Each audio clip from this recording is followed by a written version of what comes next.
नमस्कार दोस्तों, ट्रिकी गुरु अमित गुप्ता के YouTube चैनल में आज आपका फिर से स्वागत है।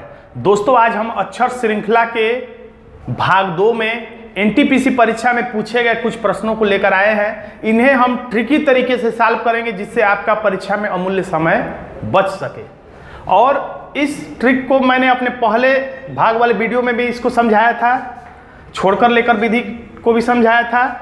और जब माइनस में प्रश्न है यानी कि श्रृंखला के पद घटते जा रहे हैं यानी कि माइनस में है तो पीछे से आप चल सकते हैं आगे की तरफ आसानी के लिए, सुविधा के लिए। तो आइए देखते हैं ये प्रश्न।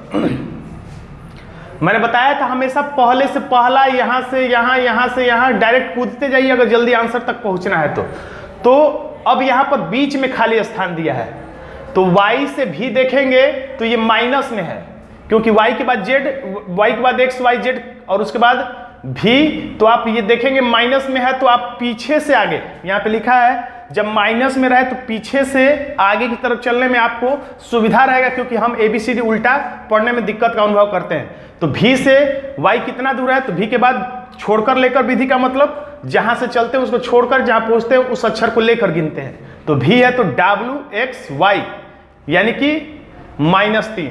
यहां से देखेंगे इधर से इधर चलते समय तो प्लस ही लगेगा लेकिन इधर से इधर चलते समय हमें माइनस मिलेगा। तो इधर से इधर हम प्लस ही कह सकते हैं, यू है तो VWX +3, इधर से WXYZ +3। तो आपको सुविधा ये रहेगा कि जब माइनस वाला प्रश्न हो तो आप पीछे से आगे की तरफ चलिए। यानी यहाँ M है तो NOP +3, तो P के बाद +3 करेंगे तो QRS यानी पहले खाली स्थान पर S किस में है तो केवल विकल्प डी में, इसलिए हमारा आंसर मिल चुका है। और ये सारे के सारे प्रश्न, इसको आसान मत समझिएगा, आसान तो खैर है ही लेकिन यही प्रश्न ये परीक्षा में आपके आए हुए थे एनटीपीसी के जो पिछले वर्ष 2016 में आयोजित हुआ था। अगला प्रश्न देखते हैं।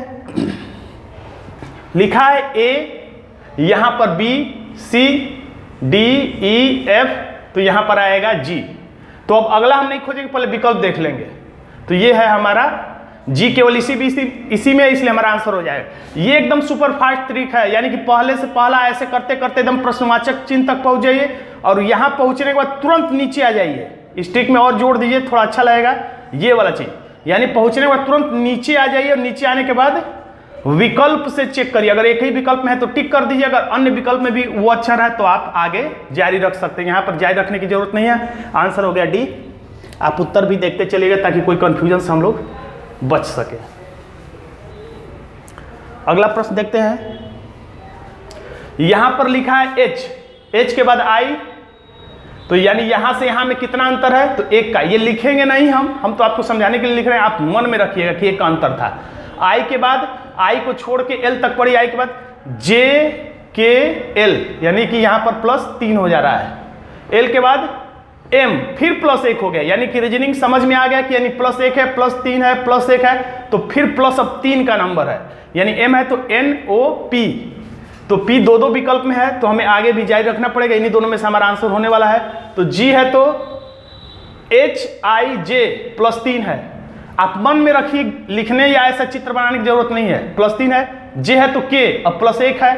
K है तो LMN फिर +3 है यानी अब +1 का नंबर है। N है तो O, तो P के बाद O इसमें, इसलिए हमारा आंसर हो गया B।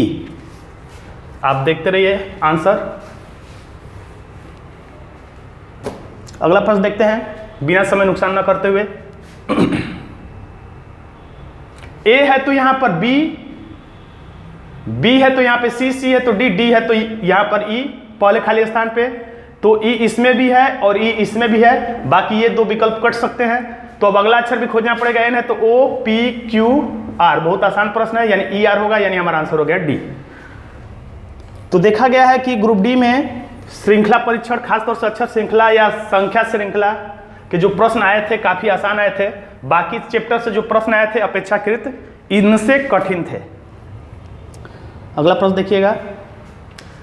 Q लिखा है, Q के बाद S लिखा है तो Q को छोड़कर गिनिए RS यानी कि 2 का अंतर है। S के बाद TU 2 का अंतर, U के बाद VW 2 का अंतर है तो फिर 2 ही का अंतर आएगा, 10 का अंतर तो हो नहीं जाएगा। W है तो X Y, तो Y इसमें भी है, Y इसमें भी है।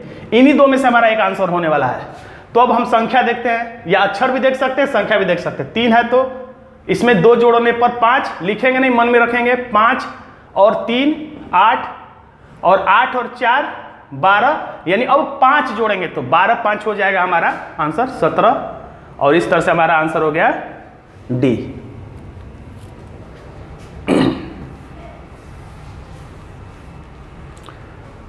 आसान प्रश्न आने पर बहुत ज़्यादा खुश नहीं होना चाहिए, कठिन आने पर प्रश्न बहुत ज़्यादा आपको दिक्कत में अपने आप को नहीं रखना चाहिए, क्योंकि दोनों प्रश्नों को सॉल्व किया जा सकता है।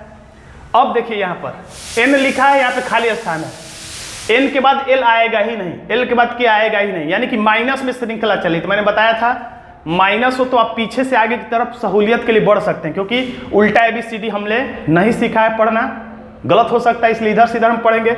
J है तो K है तो L है तो अब M आएगा। देखिए कितने आसानी से आएगा, पहले खाली स्थान पर M, तो बस ये नहीं होगा, पता चलेगा, बाकी ये तीनों हो सकते हैं। तो अब यहाँ से हम लोग देखते हैं 3 में 3 का गुणा करेंगे तो यहाँ पर आ जाएगा 9, और फिर 9 में 3 का गुणा करेंगे तो 27, फिर 27 में 3 का गुणा करेंगे तो कैसे में 3 का गुणा करेंगे 243, यानी हमेशा गुणे 3 करके अगला अंक प्राप्त किया जा रहा है। तो हमारा आंसर हो जाएगा डी। आंसर देखिएगा,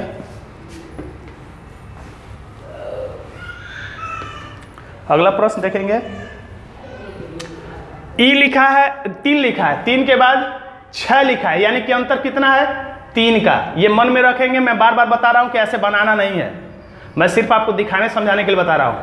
6 और 5 11, 11 और 7 18, यानी कि अब रीजनिंग का दिमाग ये कह रहा है कि 3 के बाद 4 नहीं बढ़ा है बल्कि 5 बढ़ा, 5 के बाद 6 नहीं बढ़ा बल्कि 7 बढ़ा है, तो 7 के बाद 8 नहीं बढ़ेगा बल्कि 9 बढ़ेगा, तो 18 9 हो जाएगा 27। तो 27 इस विकल्प में भी है और इस विकल्प में भी है, तो अगला अक्षर से हमें खोजना पड़ेगा। तो F है तो G है तो F है, G का मतलब यहाँ 1 बढ़ा है, और यहाँ पर I है यानी कि G है तो HI यानी 2 बढ़ा है। अब उसके बाद I के बाद JKL यानी 3 बढ़ा है, यानी 1 बढ़ा 2 बढ़ा 3 बढ़ा, अब 4 बढ़ने का नंबर है, यानी L है तो MNOP, यानी कि P वाला हमारा आंसर A वाला सही हो जाएगा। आंसर अब देख लीजिएगा। देखिए मैं एक और आपको तरीका सिखा रहा हूं कैसे, अगर आपको अक्षर संख्या याद नहीं है, ज़्यादातर लोगों को तो वैसे याद ही रहना चाहिए कि A किस नंबर पे आता है, X किस नंबर पे आता है, P किस नंबर पे आता है, क्योंकि जब आपको अक्षरों की संगत संख्या याद रहेगी तभी आप स्पीड में प्रश्न सॉल्व कर सकते हैं। बाई चांस आपको याद नहीं है तो भी आप प्रश्न को सॉल्व कर सकते हैं, आप थोड़ा सा आपको समय ज़्यादा लगेगा।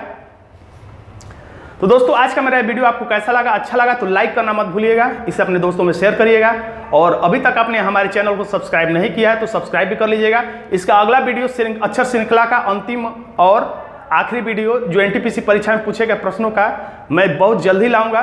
धन्यवाद दोस्तों।